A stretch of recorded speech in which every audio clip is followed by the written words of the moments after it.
Selamat sore pemirsa, kami hadir kembali menjumpai Anda dalam program Sumatera Utara hari ini edisi Senin 6 Januari 2025. Saya Muhammad Azrul Nasution. Dan saya Inus Pina. Beragam informasi penting juga menarik telah dirangkum oleh tim redaksi kami. Berikut Sumatera Utara hari ini untuk Anda.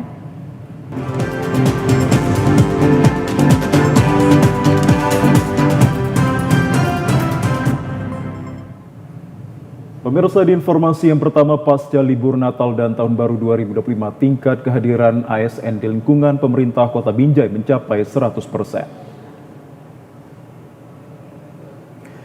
Senin pagi, pemerintah Kota Binjai melaksanakan apel gabungan perdana di tahun 2025 pasca libur Natal dan Tahun Baru. Apel yang dipimpin oleh Sekretaris Daerah Kota Binjai, Irwansah Nasution, berlangsung di halaman belakang kantor Wali Kota Binjai yang dihadiri oleh seluruh ASN dan non-ASN yang ada di Kota Binjai.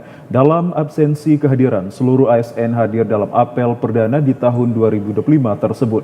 Dalam sambutannya, Sekretaris Daerah Kota Binjai menghimbau kepada seluruh ASN untuk meningkatkan kembali kinerjanya dan harus lebih baik dibandingkan tahun 2024. Sekretaris Daerah Kota Binjai juga menyampaikan bahwa penggunaan anggaran tahun 2024 telah selesai dilaksanakan dan di awal tahun 2025 ini, semua perangkat daerah harus segera menyusun laporan pertanggungjawaban penggunaan anggarannya masing-masing.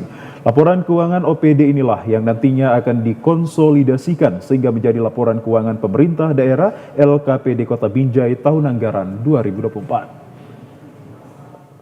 Para ASN Kota Binjai sesuai dengan disiplin yang diemban oleh pribadi masing-masing, tidak ada kendala, mematuhi segala peraturan yang ada. Alhamdulillah, Pemko Binjai di tahun 2025 ini akan meningkatkan kinerja yang lebih baik pada tahun 2024. Itu yang dipesankan Bapak Wali Kota pada kita semua ASN di lingkungan pemerintah Kota Binjai. Mudah-mudahan tahun 2025 ini adalah tahun yang baik pada kita semua untuk meningkatkan etos kerja dan kinerja setiap ASN masing-masing ada di Pemko Binjai. Dan para pejabat Pasca Natal dan Tahun Baru, sejumlah harga kebutuhan pokok di pasar tradisional, Pasar Baru Penyambungan Kabupaten Mandailing Natal masih relatif tinggi, khususnya harga cabai merah dan beras. Seperti harga beras premium dan beras lokal mengalami kenaikan harga hingga 20%. Beras premium saat ini dijual pedagang di Pasar Baru Penyambungan mencapai Rp13 sampai Rp15.000 per kilogram. Padahal sebelumnya harga beras ini berada di kisaran Rp12.000. Sementara beras medium juga ikut mengalami kenaikan dari Rp14 sampai Rp15.000 per kilogram dari harga sebelumnya di kisaran Rp12.000 per kilonya. Harga beras sekarang 13.000 per kilo karena di daerah kita ini belum panen. Oh, belum panen Bang ya? Jadi padinya dari luar Kabupaten Mandailing Natal ini. Oh. Kalau boleh tahu Bang, padi itu dari mana datangnya nih Bang? Beras ini Bang? Katanya dari Sorkam. Sementara harga kebutuhan pokok lainnya seperti cabai merah dan rawit juga ikut mengalami kenaikan pasca Natal dan Tahun Baru. Kenaikan harga cabai saat ini diperkirakan akibat kurangnya pasokan yang masuk ke pedagang di Mandailing Natal. Harga cabai merah dan rawit dijual pedagang di harga Rp45.000 per kilogram. Harga tersebut naik 10% dari harga sebelum memasuki perayaan Natal dan Tahun Baru, yakni di kisaran Rp35.000 per kilogram. Meski demikian, para pedagang di Pasar Baru memperkirakan harga kebutuhan pokok masyarakat ini akan terus mengalami kenaikan beberapa minggu ke depannya. Oh, mungkin pasokannya berkurang. Pasokan berkurang. Nah, kalau untuk saat ini kebanyakan pemasok ke Mandailing Natal dari beras tagi si borong-borong. Kondisi sekarang ekonomi masyarakat di sini memang agak terbebani juga dengan harga yang begitu melonjak kan. Memang langka rupanya cabai di Mandailing Natal Bang. Memang kalau pasokan untuk cabai lokal memang berkurang. Pemirsa, kami ajak Anda ke informasi lainnya. Sejumlah kawasan pemukiman di Kota Binjai kembali dilanda banjir akibat meluapnya Sungai Bangkatan dan Mencirim, menyusul hujan deras dari Minggu malam hingga Senin dini hari tadi. Kondisi ini menyebabkan ratusan rumah warga, termasuk jalan lintas, pemukiman, lahan pertanian, dan kolam budidaya ikan milik warga yang berada di sepanjang kawasan bantaran Sungai Bangkatan terendam banjir dengan ketinggian hingga mencapai lebih dari 1 meter. Tiga kecamatan yakni Kecamatan Binjai Kota, Binjai Selatan, dan Kecamatan Binjai Timur terdampak luapan dua sungai tersebut. Ratusan rumah warga terendam air banjir dan warga masih bertahan di rumahnya sambil menunggu banjir surut serta berinisiatif mengevakuasi barang-barang berharga ke tempat yang lebih tinggi. Pantauan di lokasi, petugas BPBD Binjai tampak tengah mengevakuasi para pelajar sekolah yang hendak pulang menuju ke rumahnya yang terendam banjir di Gang Warsono, Jalan Bandung, Kelurahan Rambung Barat, Kecamatan Binjai Selatan. Petugas bencana daerah BPBD Kota Binjai, Adri, mengatakan bahwa banjir luapan Sungai Bangkatan dan Sungai Mencirim setidaknya merendam kawasan pemukiman yang berada di tiga kecamatan yakni Binjai Selatan, Binjai Timur, dan juga Binjai Kota. Pihaknya telah siaga di sejumlah titik untuk membantu evakuasi warga yang membutuhkan. BPBD Binjai juga menghimbau kepada masyarakat, terutama para keluarga terdampak banjir, agar segera melaporkan perkembangan situasi banjir dan keadaan warga, sehingga jika ditemukan hal-hal yang menonjol dapat segera ditanggulangi. Personil sudah kita tarik untuk ke lokasi selanjutnya. Untuk warga yang di Mencirim, untuk evakuasi sudah dievakuasi barang-barang seluruhnya, jadi sudah aman. Jadi sekarang kita berada di Jalan Warisono di selatan untuk bantuan evakuasi warga, serta Jalan Gunung Jaya Wijaya. Pemirsa, diduga mengantuk, supir mengendarai mobil yang membawa Wakapolres Pelabuhan Belawan beserta istri menabrak truk di kawasan pintu tol Belawan, Kota Medan. Wakapolres Pelabuhan Belawan, Kompol Iwan Kurnianto, yang duduk di depan meninggal dunia, sementara sopir dan istri korban kritis dirawat di Rumah Sakit Medan. Kecelakaan maut menewaskan Wakapolres Pelabuhan Belawan, Kompol Iwan Kurnianto, di kawasan pintu eksit tol Belawan, Kota Medan pada Minggu dini hari. Mobil yang dikendarai Diki Dermawan, 24 tahun, anggota Polri di Polres Pelabuhan Belawan, menabrak belakang dump truck saat akan keluar dari pintu tol Belawan. Naas, Wakapolres Pelabuhan Belawan yang duduk di kursi depan mobil ringsek dan mengalami luka di bagian dahi hingga menewaskan Kompol Iwan Kurnianto. Sementara itu istri korban, Yanti 48 tahun, yang ikut di dalam mobil juga mengalami luka-luka hingga dilarikan ke rumah sakit terdekat. Kapolres Pelabuhan Belawan AKBP Janton Silaban mengatakan Kompol Iwan pada malam sebelumnya baru selesai apel, cek piket dan pospam Nataru. Selesai bertugas, korban hendak kembali ke asrama hingga kecelakaan tersebut pun terjadi. Sehingga almarhum Wakapolres meninggal di tempat, kemudian drivernya juga masih kritis. Pada waktu almarhum juga bersama istrinya, kebetulan karena sendirian di rumah ikut ngecek pospam. Kejadian kemarin itu ikut, jadi ibu juga masih perawatan karena masih kritis. Penyebab kecelakaan sendiri Pak, dugaan sementara Pak?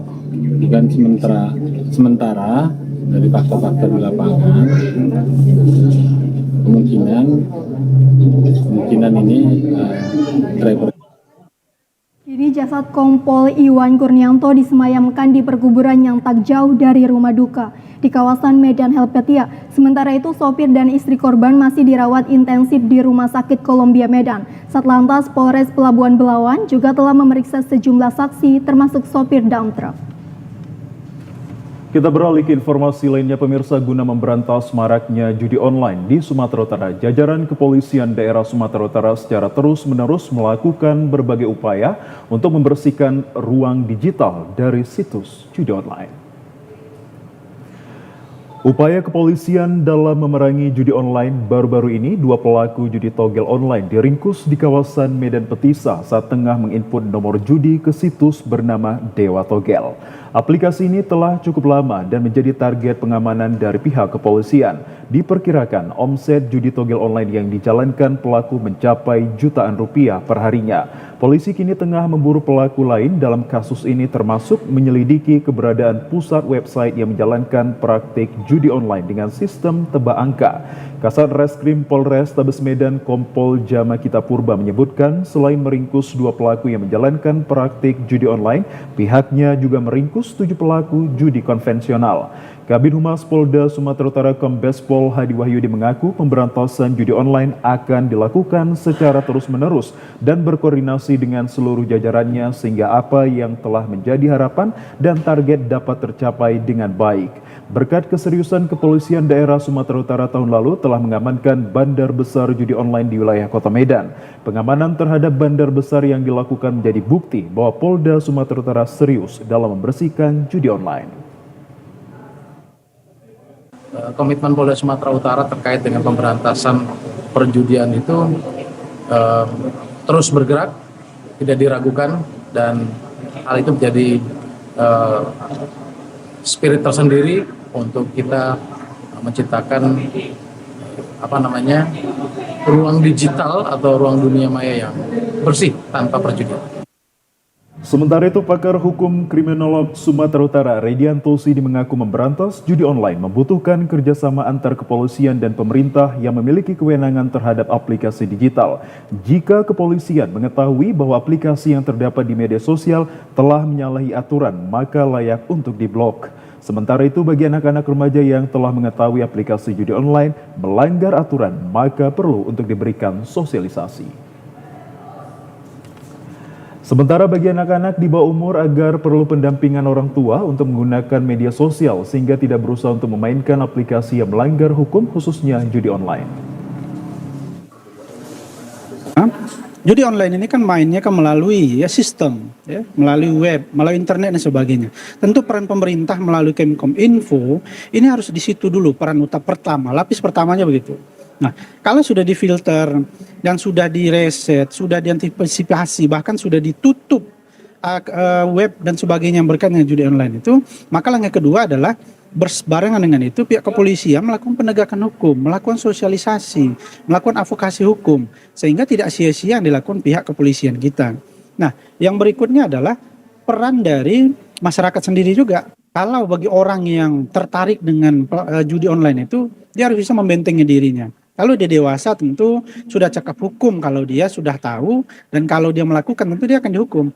Bagi yang masih remaja dan anak-anak tentu ini perlu pengawasan orang tua. Untuk memberantas judi online di tengah masyarakat diperlukan sinergitas antara pemerintah, kepolisian, tokoh agama, tokoh pendidikan, dan masyarakat sehingga masyarakat semakin dihindarkan dengan adanya aplikasi judi online. Dan dengan sadar seluruh masyarakat mengetahui jika aplikasi judi online sangatlah bertentangan dengan hukum. Pemirsa, dua tersangka spesialis pencuri di masjid nekat membawa kabur kotak infak yang berisi uang. Saat melakukan aksinya, kedua tersangka terekam kamera pengawas. Kedua tersangka masuk ke dalam masjid dan membawa kotak infak yang berisi uang ratusan ribu. Sekitar pukul 3 pagi di saat seluruh warga dalam keadaan tertidur lelap. Najir Masjid Jamik Makmur Siregar menjelaskan kedua tersangka masuk dari pintu samping dengan cara dicongkel dan mengambil isi dua tabung kotak infak. Karena kotak infak yang satu tidak bisa dibuka, maka kedua pelaku membawa kotaknya keluar masjid. Isi kotak infak yang dibawa tersangka berjumlah Rp600.000. Kejadian ini sudah dilaporkan ke pihak yang berwajib. Awal kejadiannya orang itu masuk dari pintu samping sana, masuknya pintunya dicongkel,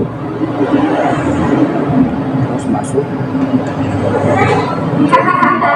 mengambil isinya 2 tabung, baru diangkat tabung yang tidak bisa dibuka sama orang itu. Bukan laki-laki perempuan. Saat ini aksi pencurian kotak infak tersebut masih dalam penyelidikan pihak kepolisian dan pihak BKM berencana akan menambah kamera pengawas di titik yang tidak terpantau warga agar kejadian serupa tidak terulang. Ya, pemirsa, informasi terkait makan bergizi gratis akan kami hadirkan usai jeda pariwara berikut ini. Tetaplah bersama kami di Sumatera Utara hari ini.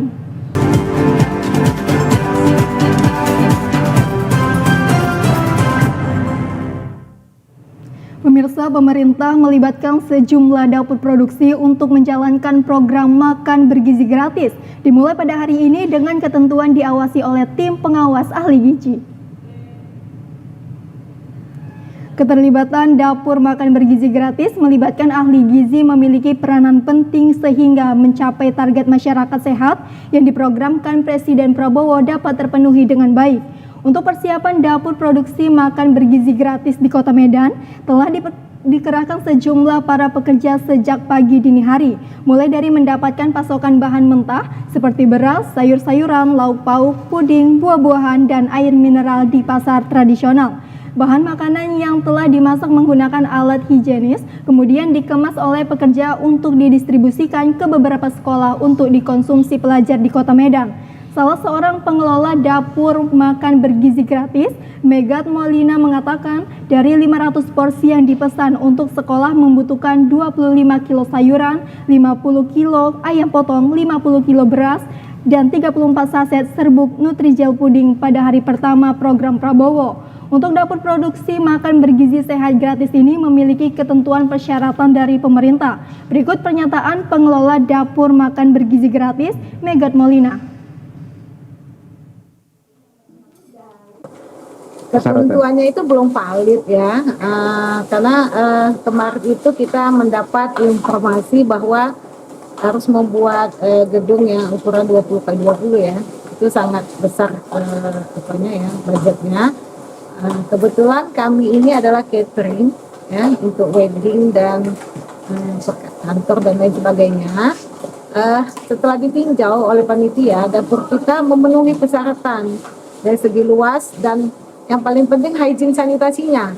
Dapur kita kelihatan bersih katanya. Ya, jadi itu syarat untuk pertama sekali ini gitu. Terlaksananya program makan bergizi gratis diharapkan memberi manfaat bagi masyarakat yang sehat dan cerdas sehingga mendukung terwujudnya generasi emas 2045 di masa mendatang. Ya, pemirsa, sementara itu ratusan murid di Sekolah Dasar Negeri 064968 yang berada di Kecamatan Medan Timur antusias mengikuti program makan sehat bergizi yang dilakukan oleh pemerintah Indonesia. Beginilah suasana di Sekolah Dasar Negeri 064968 yang berada di Kecamatan Medan Timur saat pendistribusian makanan sehat bergizi oleh Kodim 0201 Medan dan pemerintah Kota Medan pada Senin siang. Setidaknya ada 106 murid dari kelas 1 hingga kelas 6 yang menerima makan siang dari program yang dijalankan oleh Presiden Republik Indonesia Prabowo Subianto. Dalam makan siang dikemas oleh piring berbahan stainless steel. Menu yang dapat didapatkan oleh para murid ini adalah ayam disemur, tumis sayur dan buah-buahan. Terlihat para murid sangat antusias dalam menyambut program tersebut dengan lahap memakan makanan yang sudah disediakan. Dandim 0201 Medan Kolonel Infantri Radi Rusin mengatakan di sekolah tersebut tidak ada kendala yang dialami dalam pendistribusian makanan sehat bergizi di sekolah dasar negeri tersebut. Dalam pendistribusiannya, pihaknya untuk sementara masih memberikan makan bergizi kepada sekolah-sekolah yang terpilih dan nantinya akan disalurkan seluruh sekolah negeri yang ada di Kota Medan. Bagian dari programnya Presiden untuk pemberian makanan bergizi kepada anak-anak sekolah.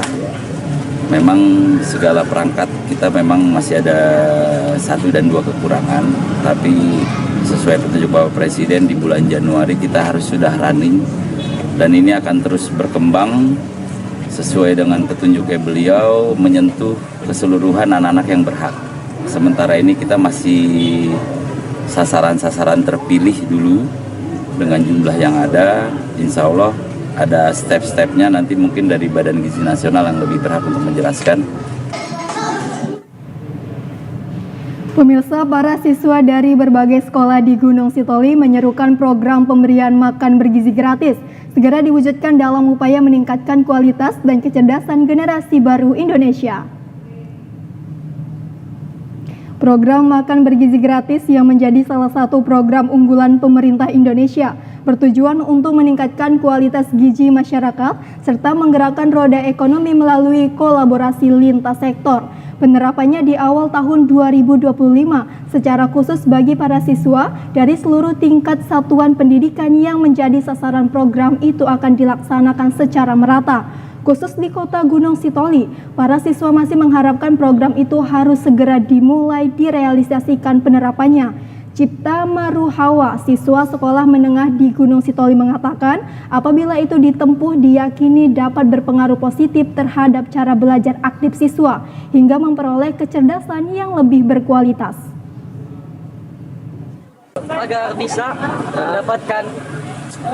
mendapatkan gizi yang seimbang untuk menjadi bangsa yang lebih bagus untuk kedepannya. Saya untuk mendapatkan makan gratis yang bergizi, untuk mendapatkan kecerdasan.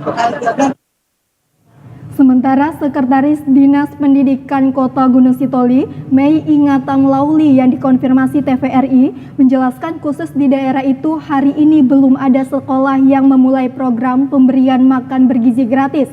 Hanya saja sebelumnya program tersebut telah dilaunchingkan pemerintah daerah.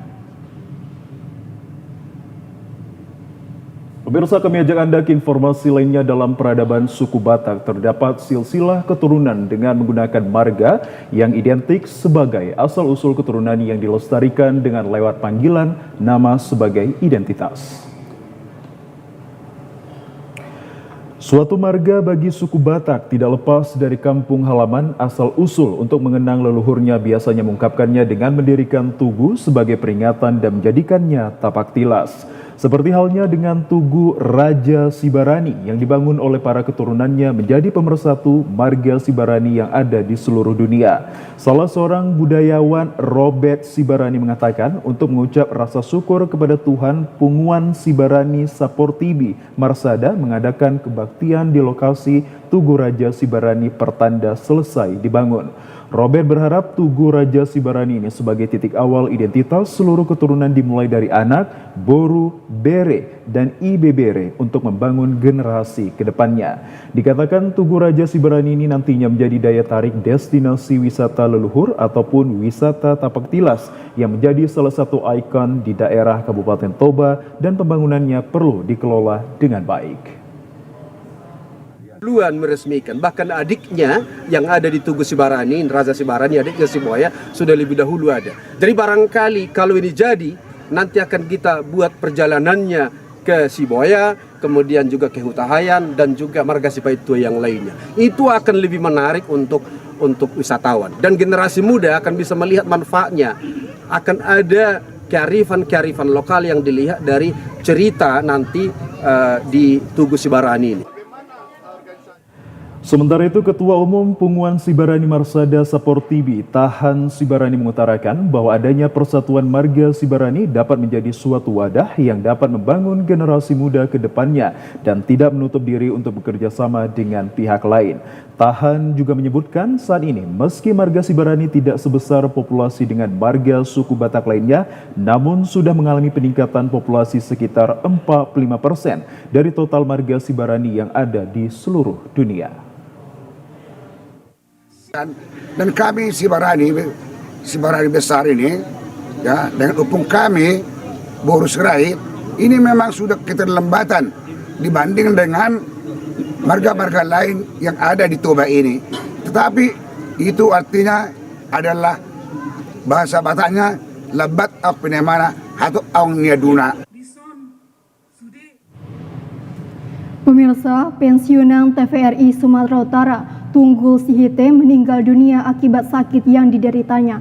Almarhum Tunggul Sihite yang merupakan karyawan TVRI Sumut mulai berkarir sebagai reporter sejak tahun 1995 dan pensiun di tahun 2022. Inilah suasana kediaman Tunggul Sihite yang berada di kawasan Kecamatan Medan Perjuangan yang sudah ramai dikunjungi oleh sanak saudara. Diketahui Tunggul Sihite meninggal dunia pada Kamis di rumah sakit akibat sakit yang dideritanya.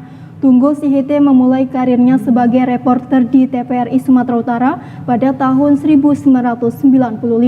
Lalu dirinya pensiun pada tahun 2022. Almarhum Tunggul Sihite juga mempunyai 3 orang anak, yaitu 2 anak laki-laki dan 1 perempuan.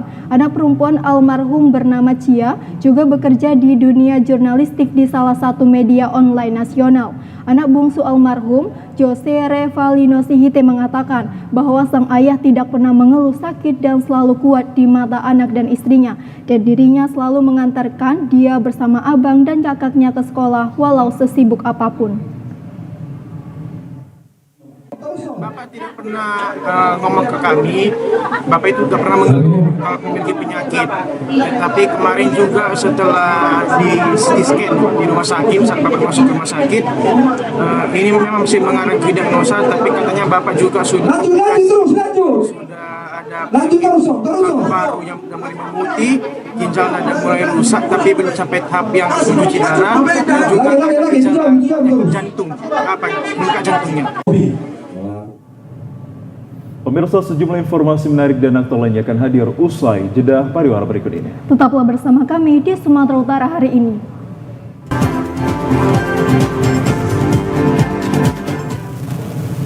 Pemirsa, terima kasih Anda masih bersama kami. Tanaman pohon cempedak guling dari petani penangkar tanaman kini masuk menjadi kategori tanaman unggulan di tingkat nasional sesuai lisensi dari Kementerian Pertanian Republik Indonesia. Inilah buah cempedak guling yang memiliki nama latin Artocarpus integer yang telah mendapatkan lisensi tanaman unggulan dari Kementerian Pertanian Republik Indonesia. Tanaman unggulan cempedak guling ini merupakan buah cempedak raksasa dengan ukuran nyaris mencapai 1 meter dan memiliki bobot mencapai 23 kg yang hanya dapat ditemui dari petani penangkar benih tanaman yang berada di Jalan Madura Lingkungan 3, Kelurahan Kebun Lada, Kecamatan Binjai Utara, Kota Binjai. Selain memiliki tekstur, ukuran, dan bobot buah yang tergolong sangat fantastis, buah cempedak yang isinya berwarna kuning ini juga menawarkan kelezatan yang berbeda dari buah cempedak pada umumnya. Mulai dari ketebalan daging pada buah dan aroma yang harum, menjadi primadona bagi penikmat buah cempedak guling yang dapat dikonsumsi secara bersama-sama tanpa memberikan efek samping bagi kesehatan tubuh manusia. Pohon cempedak guling buahnya selalu ada terus-menerus tanpa harus menunggu musim buah tiba, dan proses penanaman hingga panen hanya memakan waktu 2 hingga 3 tahun dari masa tanam dan sudah bisa mendapatkan hasil.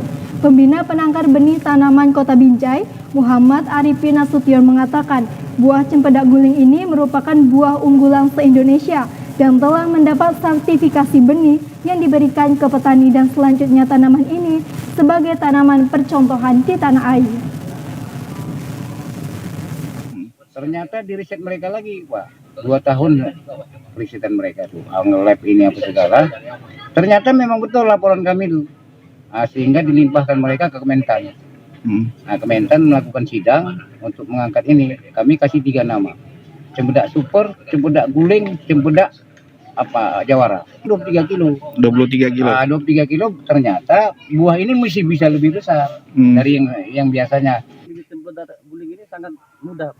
Sementara itu, salah seorang warga bernama Amrial Nasution telah berhasil menanam dan membudidayakan pohon cempedak guling ini, mengatakan tanaman ini merupakan tanaman yang tergolong mudah untuk cara perawatannya. Hanya dengan memberikan pupuk kandang saja dalam satu pohon, cempedak guling yang dimilikinya bisa menghasilkan ratusan buah dalam per tahun, dan hasilnya dapat menambah perekonomian keluarga. Kalau dia per tahun kena dia 200 buah, dijual ada orang-orang yang datang ke bawah pohon langsung. Buah ini di samping dia memang buahnya besar, isinya pun besar dan enak, manis, sangat manis.